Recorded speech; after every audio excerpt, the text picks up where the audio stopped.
Assalamualaikum warahmatullahi wabarakatuh. Dalam rangka memperingati Hari Santri Nasional, mari kita bersama mengenang dan menghargai perjuangan para Nahdliyin yang telah mengorbankan segala upaya demi mempertahankan tanah air dan agama. Semangat juang para santri menjadi inspirasi bagi kita semua untuk terus menjaga dan memperkokoh persatuan serta kesatuan bangsa.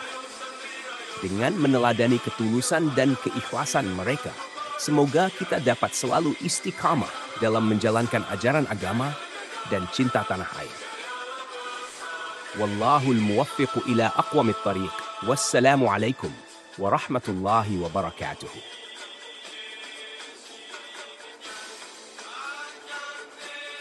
Hari Santri Nasional diperingati setiap tanggal 22 Oktober di Indonesia untuk menghargai peran besar santri dan ulama dalam perjuangan mempertahankan kemerdekaan. Tanggal ini dipilih karena mengacu pada peristiwa bersejarah Resolusi Jihad yang dikeluarkan oleh Hadratus Syekh K.H. Hashim Asy'ari pada 22 Oktober 1945. Resolusi Jihad menyerukan kewajiban bagi umat Islam, khususnya para santri, untuk berjuang melawan penjajah demi mempertahankan kemerdekaan Indonesia. K.H. Hashim Asy'ari adalah seorang ulama besar dan pendiri Nahdlatul Ulama yang sangat berperan dalam menggerakkan para santri dan masyarakat luas untuk berjuang melawan penjajahan. Dalam konteks persiapan fisik dan mental untuk menghadapi penjajah, beliau juga mengirim beberapa santri dari Pondok Pesantren Tebu Ireng untuk mengikuti pelatihan militer PETA, pembela tanah air di Cibarusa, Bekasi Utara. Di antara santri yang ditugaskan oleh K.K. Hashim Asy'ari untuk mengikuti pelatihan tersebut adalah santri H.M. Hashim Latif, K.K. Yusuf Hashim, dan Munasir Ali. Ketiganya merupakan bagian dari generasi muda pesantren yang terlibat aktif dalam memperjuangkan kemerdekaan Indonesia. Pelatihan militer tersebut merupakan upaya untuk membekali para santri dengan keterampilan tempur dan strategi perang guna memperkuat pertahanan rakyat dalam menghadapi tentara penjajah yang masih bercokol. Peran santri dalam perjuangan kemerdekaan tidak hanya sebatas pada perlawanan fisik, tetapi juga dalam memperkokoh semangat kebangsaan dan keagamaan di kalangan umat Islam. Upaya seperti yang dilakukan oleh K.H. Hashim Asy'ari dan santri-santrinya memperlihatkan kontribusi nyata pesantren dalam sejarah perjuangan bangsa yang kini diabadikan melalui peringatan Hari Santri Nasional.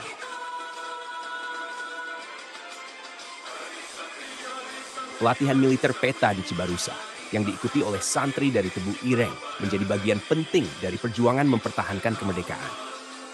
Para santri yang mengikuti pelatihan ini, seperti H.M. Hashim Latif, K.H. Yusuf Hashim, dan Munasir Ali, mendapatkan pengetahuan dan keterampilan militer yang nantinya sangat berguna dalam perjuangan fisik melawan kolonialisme, terutama pada masa-masa genting setelah proklamasi kemerdekaan. H.M. Hashim Latif, K.H. Yusuf Hashim, dan Munasir Ali tidak hanya menjalani pelatihan dengan baik, tetapi juga membawa semangat keagamaan yang kuat sebagai motivasi dalam membela tanah air. Setelah kembali ke pesantren, mereka turut serta dalam mobilisasi santri dan masyarakat untuk siap berperang jika diperlukan. Hal ini sejalan dengan prinsip yang diajarkan oleh K.H. Hashim Asy'ari, bahwa membela tanah air adalah bagian dari kewajiban agama. Saat peristiwa Resolusi Jihad pada 22 Oktober 1945, seruan K.O. Hashim Asy'ari untuk mempertahankan kemerdekaan dengan segala upaya menggerakkan ribuan santri dan laskar rakyat dari berbagai daerah. Santri-santri yang sudah mendapatkan pelatihan militer PETA, seperti Hashim Latif dan Yusuf Hashim, memainkan peran penting dalam mengorganisir perlawanan, memberikan pelatihan kepada laskar, dan terlibat langsung dalam pertempuran, termasuk dalam peristiwa bersejarah Pertempuran 10 November 1945 di Surabaya. Kontribusi dari para santri ini membuktikan bahwa pendidikan di pesantren tidak hanya menghasilkan ahli agama, tetapi juga pejuang yang siap mempertahankan tanah air. Keberanian dan dedikasi mereka terus dikenang hingga kini, di mana peringatan Hari Santri Nasional setiap 22 Oktober menjadi momen untuk menghargai perjuangan para santri dan ulama dalam sejarah kemerdekaan Indonesia. Dengan adanya Hari Santri Nasional, nilai-nilai kejuangan yang diajarkan oleh Hadratus Syekh K.H. Hashim Asy'ari dan para santri, seperti M. Hashim Latif, K.H. Yusuf Hashim, serta Munasir Ali tetap hidup dan menjadi inspirasi bagi generasi muda untuk mencintai agama dan bangsa, serta berkontribusi aktif dalam pembangunan negara. Resolusi jihad yang dikeluarkan pada 22 Oktober 1945 oleh Rois Am Nahdlatul Ulama, Hadratus Syekh Kahota Hasyim Asy'ari merupakan seruan penting yang menegaskan bahwa mempertahankan tanah air dari penjajah adalah kewajiban agama, fardu ain bagi setiap muslim yang mampu. Dalam resolusi jihad tersebut, Kahota Hasyim Asy'ari menyatakan bahwa peperangan melawan pasukan sekutu yang ingin kembali menjajah Indonesia setelah proklamasi kemerdekaan adalah jihad fisabilillah. Karena mempertahankan kemerdekaan merupakan bagian dari membela kebenaran dan menjaga martabat umat Islam serta bangsa Indonesia. Pernyataan ini muncul di tengah ancaman kembalinya kekuasaan kolonial Belanda yang didukung oleh pasukan sekutu. Resolusi Jihad Kahota Hasyim Asy'ari memberikan dasar teologis yang kuat bagi umat Islam, terutama para santri dan laskar, untuk ikut serta dalam perjuangan mempertahankan kemerdekaan. Seruan ini juga berhasil memobilisasi ribuan santri dan laskar dari berbagai daerah untuk bersiap menghadapi pasukan sekutu yang mendarat di Surabaya. Dalam konteks ini, resolusi tersebut tidak hanya sekedar pernyataan, tetapi menjadi langkah strategis dalam perjuangan fisik. Kahota Hasyim Asy'ari menegaskan bahwa setiap upaya penjajahan harus ditolak dan mempertahankan tanah air adalah bagian dari kewajiban agama yang harus dipenuhi oleh seluruh umat Islam yang memiliki kemampuan untuk berperang. Seruan ini berhasil membangkitkan semangat jihad di kalangan rakyat dan santri, yang kemudian terlibat langsung dalam pertempuran heroik melawan pasukan sekutu di Surabaya pada November 1945. Resolusi jihad inilah yang menjadi latar belakang diperingatinya Hari Santri Nasional, sebagai penghormatan atas peran besar santri dan ulama dalam perjuangan mempertahankan kemerdekaan Indonesia. Dengan menjadikan membela tanah air sebagai kewajiban agama, Kahota Hasyim Asy'ari tidak hanya memperkuat motivasi perjuangan, tetapi juga mengukuhkan bahwa agama dan nasionalisme dapat berjalan seiring dalam membangun dan mempertahankan negara. Warisan dari resolusi jihad dan nasionalisme dapat berjalan seiring dalam membangun dan mempertahankan negara. Warisan dari resolusi jihad masih relevan hingga saat ini, menjadi inspirasi bagi umat Islam di Indonesia untuk senantiasa menjaga persatuan, keutuhan, dan kedaulatan bangsa. Hari Santri memberikan hikmah penting bagi upaya membangun sumber daya manusia, SDM, Nahdliyin yang berkualitas, sehat, dan bergizi. Dalam konteks ini, beberapa hikmah yang dapat diambil adalah: 1. Penguatan pendidikan karakter dan kemandirian. Santri dibentuk dalam lingkungan yang penuh disiplin, kesederhanaan, dan nilai-nilai agama yang kuat. Pendidikan karakter yang diterima di pesantren mendorong kemandirian serta ketahanan mental dan spiritual. Ini sangat penting dalam menyiapkan SDM yang tidak hanya cerdas secara intelektual, tetapi juga memiliki akhlak yang mulia dan siap menghadapi tantangan hidup. 2. Pentingnya kesehatan fisik dan gizi untuk produktivitas. Peran kesehatan fisik dan asupan gizi yang baik menjadi perhatian dalam membentuk SDM yang produktif dan berkualitas. Hari Santri mengingatkan pentingnya menyediakan nutrisi yang cukup dan makanan sehat di lingkungan pesantren, sehingga santri dapat belajar dengan lebih efektif dan aktif berkontribusi pada masyarakat. Pemenuhan kebutuhan gizi santri tidak hanya mendukung kesehatan tubuh, tetapi juga mempengaruhi perkembangan otak dan daya pikir mereka. 3. Integrasi antara spiritualitas dan kesehatan. Hari Santri mengajarkan bahwa kesehatan tidak hanya soal fisik, tetapi juga spiritual. Dengan pendekatan yang holistik, pendidikan pesantren mengintegrasikan kesehatan jiwa melalui ibadah dan akmulia, serta kesehatan fisik melalui pola hidup sehat. Ini menciptakan keseimbangan yang baik dalam pembentukan SDM yang berdaya saing dan berintegritas tinggi. 4. Kesadaran akan peran santri dalam pembangunan bangsa. Peran santri yang dahulu ikut mempertahankan kemerdekaan, kini dapat ditransformasikan menjadi upaya membangun bangsa, terutama dalam sektor kesehatan dan pendidikan. Santri diharapkan dapat menjadi agen perubahan yang mempromosikan pola hidup sehat dan perilaku makan yang baik di masyarakat, terutama di kalangan Nahdliyin. Pengembangan keterampilan dan wawasan di bidang kesehatan. Melalui pendidikan di pesantren, para santri dapat didorong untuk memiliki keterampilan tambahan di bidang kesehatan dan gizi, misalnya melalui program kesehatan pesantren atau edukasi gizi. Ini akan membantu meningkatkan kesadaran kesehatan di lingkungan pesantren dan juga menjadi bekal bagi santri untuk berperan lebih luas dalam pelayanan masyarakat. Dengan mengambil hikmah dari Hari Santri, diharapkan Nahdliyin dapat semakin menyiapkan SDM yang tidak hanya berakhlak mulia dan berwawasan agama, tetapi juga memiliki kesehatan dan kebugaran yang prima, serta pemahaman akan pentingnya gizi yang baik. Pembentukan Pokja Makan Bergizi Nahdlatul Ulama setelah peringatan Hari Santri Nasional merupakan langkah konkret untuk menindaklanjuti hikmah dari momen tersebut. Pokja ini berperan dalam mendukung rekomendasi kepada PBNU untuk mengimplementasikan program pemerintah Makan Bergizi Gratis yang bertujuan meningkatkan kesehatan dan gizi masyarakat, terutama di kalangan santri dan warga Nahdliyin. Beberapa langkah strategis yang dapat dilakukan oleh Pokja Makan Bergizi Nahdlatul Ulama untuk mewujudkan program ini. Antara lain, 1. Penyuluhan dan edukasi gizi.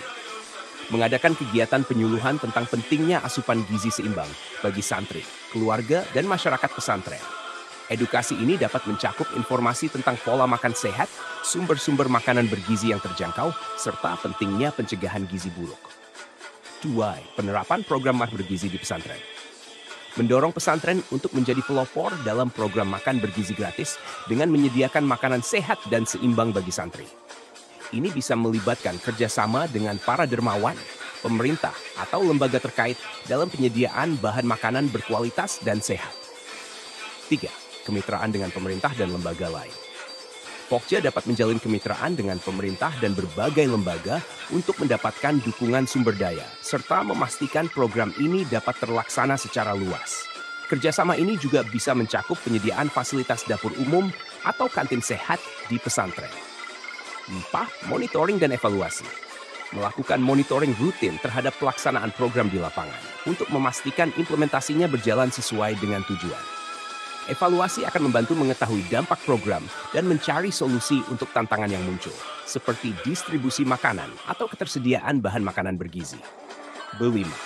Pengembangan keterampilan dalam penyediaan makanan sehat. Mengadakan pelatihan bagi pengelola dapur di pesantren mengenai cara memasak yang sehat dan lezat, serta penggunaan bahan lokal yang bergizi. Ini akan mendorong kemandirian dalam memenuhi kebutuhan gizi santri secara berkelanjutan.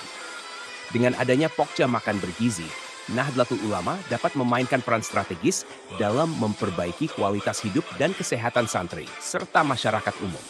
Langkah ini diharapkan tidak hanya menciptakan generasi santri yang cerdas dan berakhlak, tetapi juga sehat dan berdaya saing tinggi. Pokja Makan Bergizi Nahdlatul Ulama (MBNU) berkolaborasi dengan berbagai Banom NU dan lembaga yang relevan dalam implementasi program makan bergizi gratis dari pemerintah. Kolaborasi ini bertujuan untuk memperkuat sinergi antar organisasi di lingkungan Nahdlatul Ulama dalam mendukung program peningkatan kesehatan dan gizi masyarakat, khususnya santri dan warga Nahdliyin. Langkah-langkah kolaborasi yang dapat dilakukan meliputi 1. Kerjasama dengan Banom seperti Muslimat NU, Fatayat NU, GP Ansor, IPNU, IPPNU, dan lainnya dapat dilibatkan dalam kegiatan sosialisasi dan edukasi gizi, serta pelaksanaan dapur umum di pesantren atau daerah terpencil. Mereka dapat memainkan peran dalam penyuluhan kepada ibu-ibu, anak-anak, dan remaja mengenai pentingnya asupan gizi yang seimbang. 2. Melibatkan lembaga-lembaga NU terkait.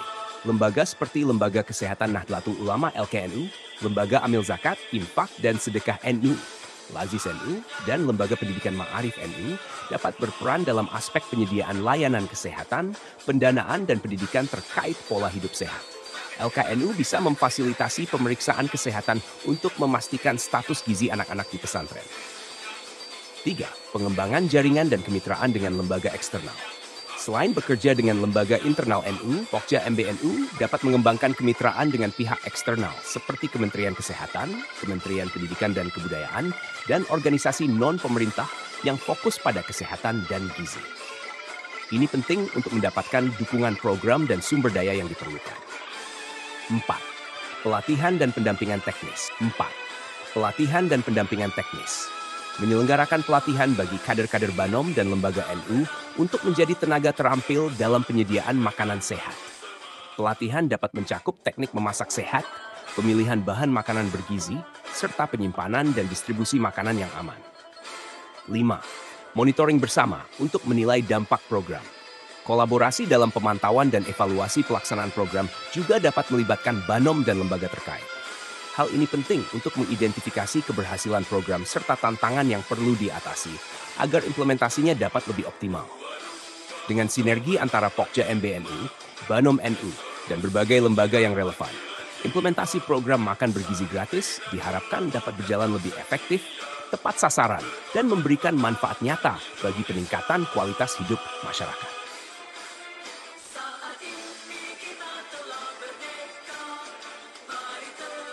Nahdlatul Ulama NU memiliki 12 badan otonom Banom yang berperan dalam mendukung program-program NU, termasuk implementasi program makan bergizi gratis yang dilaksanakan oleh Pokja MBNU. Masing-masing Banom ini memiliki kekhasan dalam menggerakkan anggota dan jaringannya, sehingga dapat berkolaborasi dengan efektif. Berikut adalah beberapa badan otonom yang relevan beserta potensinya dalam mendukung program tersebut. Sebagai organisasi wanita muda NU, Fatayat dapat berperan dalam memberikan edukasi gizi bagi ibu-ibu muda dan keluarga di komunitas NU. Mereka dapat mengadakan kegiatan penyuluhan tentang pentingnya pola makan sehat dan asupan gizi yang seimbang untuk ibu dan anak. 2. Muslimat NU. Muslimat NU yang merupakan organisasi perempuan dewasa NU memiliki jaringan luas hingga ke pelosok desa.